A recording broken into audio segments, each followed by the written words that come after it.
আমি যে ভিডিও বানাচ্ছি আমাদের বাড়ির কেউ সাপোর্ট নেই, কেউ চায় না যে আমি কোনো রকম ভিডিও বানাই, কোনো রকম কোনো কিছু আমাদের বাড়ির থেকে কোনো অ্যালাউ নেই।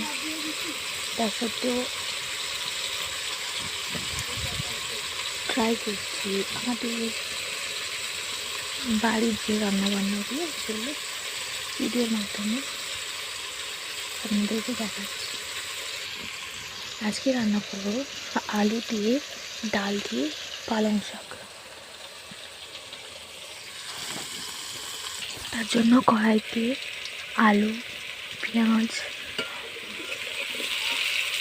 সমরা দিয়ে দিয়েছি।